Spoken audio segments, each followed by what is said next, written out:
This channel does not promote any violent, harmful, or illegal activities. All content provided by this channel is meant for an educational purpose only. Brought to you by V-Guard, co-powered by Sensodyne O Bhimal, বলো কথা Keshari. Associate sponsor Ultratech Cement।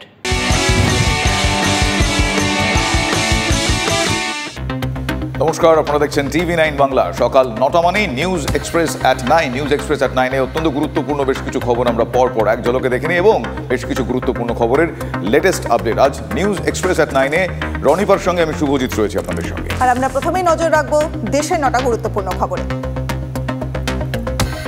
তৃতীয়বার সরকার গঠনের পর প্রথম জম্মু কাশ্মীর সফর প্রধানমন্ত্রীর। উপত্যকা সফরে গিয়ে কাশ্মীরে বিধানসভা ভোট এবং রাজ্যের মর্যাদা ফিরিয়ে দেওয়ার প্রতিশ্রুতি প্রধানমন্ত্রীর। বিধানসভা ভোটের প্রস্তুতি শুরু হয়ে গিয়েছে। কিছুদিনের মধ্যেই কাশ্মীরের মানুষ ভোট দিয়ে সরকার নির্বাচন করবেন। শ্রীনগরে এক অনুষ্ঠানে মন্তব্য নরেন্দ্র মোদী। অনলাইনে কিছু যোগাযোগের থেকে তথ্য পেয়েছিল ইউজিসি, তাই তড়িঘড়ি পরীক্ষা বাতিলের সিদ্ধান্ত। ইউজিসির নেট বাতিল নিয়ে ব্যাখ্যা কেন্দ্রীয় শিক্ষা সচিবের। তথ্যের ভিত্তিতে ব্যবস্থা নিয়েছে কেন্দ্রীয় সরকার। দুর্নীতি প্রমাণ হলে দ্রুত ব্যবস্থা নেব মন্তব্য কেন্দ্রীয় শিক্ষা সচিব গোবিন্দ জয়সওয়ালের। তদন্ত শুরু সিবিআই-এর। নিট এবং নেট পরীক্ষা নিয়ে বিতর্ক। এই আবহে স্পেশাল তদন্ত কমিটি গঠন কেন্দ্রীয় শিক্ষা মন্ত্রকের। পড়ুয়াদের স্বার্থে কোনো আপোষ নয়। প্রাথমিক তদন্তের রিপোর্টে কিছু গলদ মিলেছে। প্রশ্ন ফাঁসের নৈতিক দায় আমি নিচ্ছি। কারচুপির প্রমাণ পেলে কাউকে রেয়াত নয়, কড়া ব্যবস্থা গ্রহণের আশ্বাস কেন্দ্রীয় শিক্ষামন্ত্রী ধর্মেন্দ্র প্রধানের।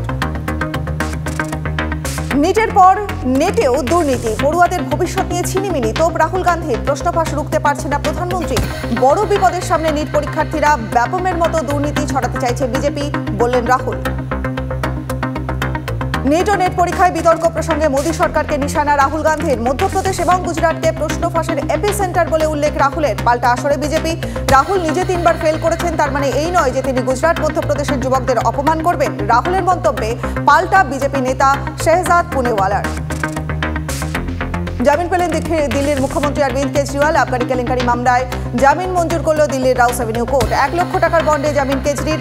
জামিন চ্যালেঞ্জ করে 48 ঘন্টা সময় চেয়েছিল ইডি। ইডির আবেদন খারিজ করে জামিন মঞ্জুর করে দিল দিল্লির হাইকোর্ট। আজই তিহার থেকে ছাড়া পাবেন দিল্লির মুখ্যমন্ত্রী।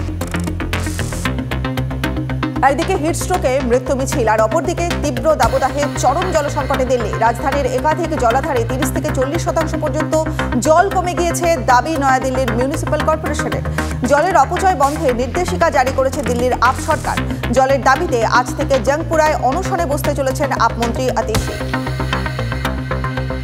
6টি রাজ্যে মোট 8 কেন্দ্রে ইভিএম যাচাইয়ের আর্জি নির্বাচন কমিশনের। দেশের 93টি ভোট গ্রহণ কেন্দ্রে ইভিএম পরীক্ষা হবে। দ্রুত এ বিষয়ে প্রযুক্তিগত নির্দেশিকা দেবে কমিশন। ভোটে কারচুপির অভিযোগ তুলে কমিশনের দ্বারস্থ হন তামিলনাড়ু, মহারাষ্ট্র, তেলেঙ্গানার বিজেপি প্রার্থীরা। Brought to you by V-Guard, co-powered by Sensodyne O Bhimal, বলো কথা Keshari. Associate sponsor Ultratech Cement।